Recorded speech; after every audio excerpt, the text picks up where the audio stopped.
롯데가 미쳤습니다. 이번 2차 드래프트에서 1차 지명급 초대형 투수 유망주 3명을 한 번에 가져오는 사상 초유의 사건이 터졌는데요.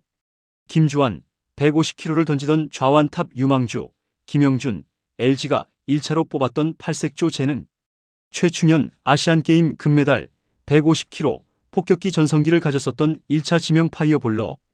이 3명이 단 하루 만에 단 한 팀으로 바로 2차 드래프트에서 동시에 롯데로 몰려왔죠. 이번 영상에서는 도대체 어떻게 이런 일이 벌어졌는지, 롯데는 어떤 계산으로 이 최상급 유망주 3인조를 데려온 것인지, 김영준, 김주환, 최충현은 어떤 선수들인지 완벽하게 분석해드리겠습니다. 롯데가 이번 2차 드래프트에서 선택한 방향은 단 하나였습니다. 지금 당장 결과가 안 나와도 고점이 높은 선수부터 싹 쓸어온다.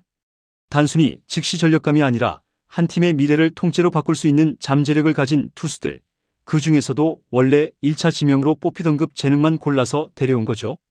올해 롯데는 확실한 메시지를 남겼습니다. 이제 더 이상 애매한 중간 전력 보강은 하지 않는다. 당장 던질 수 있는 평범한 투수보다 리스크가 있어도 한방 있는 투수에 강하게 배팅하겠다. 특히 롯데 구단 내부에서는 김상진 투수코치 체제 이후 공 빠른 투수들의 구위, 제구가 동시 개선되는 성공 경험이 누적돼 있었고, 실제로 이민석, 홍민기, 윤성빈 등 젊은 파이어볼러들이 올해 압도적인 성장세를 보여주면서 재능만 있으면 코칭 스태프가 살릴 수 있다는 확신을 굳힌 상황이었죠.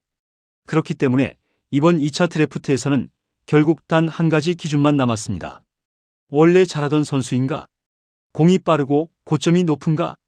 폼, 제구, 부상 등은 후순위다. 재능이 있으면 데려온다. 그 기준에 정확하게 맞아떨어진 세 이름이 바로 김주환, 김영준, 최충현이었죠. 먼저 김영준은 2018년 1차 지명 출신답게 재능 자체는 매우 분명한 투수입니다. 가장 큰 특징은 바로 구종 다양성. 데뷔 초에는 포심, 슬라이더, 커브, 포크를 던졌고, 군 복무 이후에는 투심, 커터, 체인지업까지 장착하면서 KBO에서 보기 드문 7개 이상의 구종을 던질 수 있는 팔색조 타입으로 성장했죠. 문제는 하나였습니다. 군 전역 이후 직구 구속이 크게 떨어졌다는 점.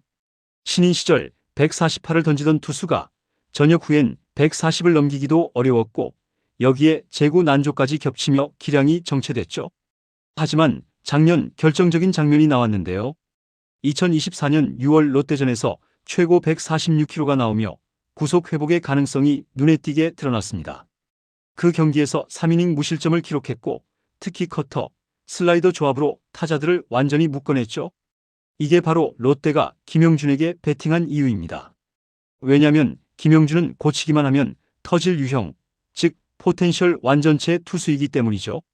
구종은 이미 KBO 정상급 다양성, 26살로 반등하기 딱 좋은 나이, 구속이 다시 올라오는 조짐, 선발, 불펜 모두 가능한 활용성, 김상진 코치 아래에서 재활성화 가능성 높음. 특히 롯데 입장에서 이 영입은 잃을 게 거의 없고 얻을 건 매우 큰 카드입니다. 반등에 성공하면 로테이션 카드가 하나 더 생기는 효과. 못해도 불펜에서 다양한 구종을 활용하는 멀티형 투수로 기용 가능.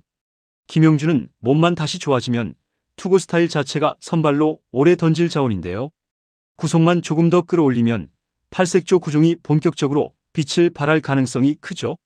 결론적으로 말하면 김영준은 롯데 입장에서 리스크 대비 리턴이 가장 큰 영입, 즉 고점 회복 성공 시 미친 가성비를 터뜨릴 수 있는 카드입니다.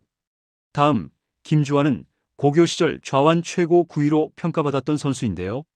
148km를 꾸준히 던졌고 2023년에는 152까지 찍힌 구속형 좌완 파이어볼러죠. 하지만 문제도 명확했습니다. 제구 불안, 폼 불안정, 부상 이력. 그러나 동시에 폼만 고치면 대형 좌완 완성이라는 평가가 붙어 있었죠. 고교 시절 황금사자기에서 8과 3분의 1이닝 12탈삼진을 기록하며 9위는 이미 증명됐고 8회까지 140 중반을 유지할 정도로 스태미너 역시 특급입니다. 롯데가 김주환을 데려온 이유는 단 하나, 150km 좌완은 다시 만들어낼 수 없는 자원이기 때문이죠. 제구는 고칠 수 있지만 150km 좌완 파워는 절대 만들어낼 수 없습니다. 결국 롯데는 리스크 대비 폭발력 최대 카드를 잡은 셈이죠. 마지막으로 이번 2차 드래프트에서 롯데가 지명한 최대어 최충현인데요. 최충현은 말 그대로 몰락한 1차 지명입니다. 2018년만 해도 70경기 85이닝을 던지며 평균 146km 강속구에 종횡으로 갈라지는 슬라이더까지 갖춘 KBO 정상급 불펜 파이어볼러였죠. 아시안게임 금메달, 삼성의 미래, 그리고 대표팀 선발까지. 그때까지만 해도 커리어는 완전히 상승 곡선이었습니다. 하지만 과도한 혹사 음주운전, 토미존 수술, 재활 실패, 모든 악재가 터지며 구속이 크게 하락했고 사실상 1군 경쟁력 상실 수준까지 내려가 버렸죠. 하지만 2차 드래프트 직전까지 구위와 밸런스가 조금씩 올라오는 조짐이 있었다고 하는데요. 완성형은 아니지만 다시 한번 끌어오를 수 있는 불씨는 남아있다는 뜻입니다. 롯데는 바로 그 불씨에 베팅했죠.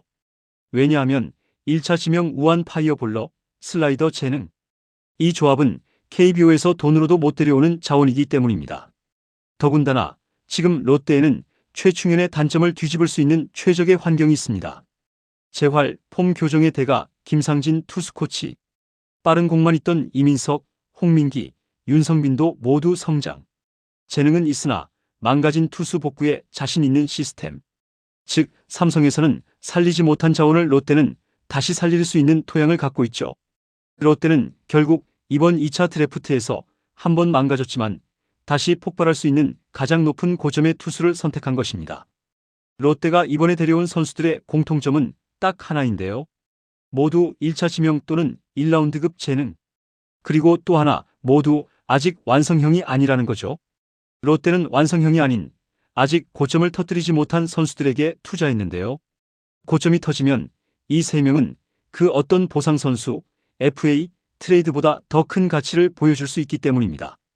결과적으로 롯데가 이번 드래프트에서 보여준 건 단순한 선수 수집이 아니라 명확한 철학입니다.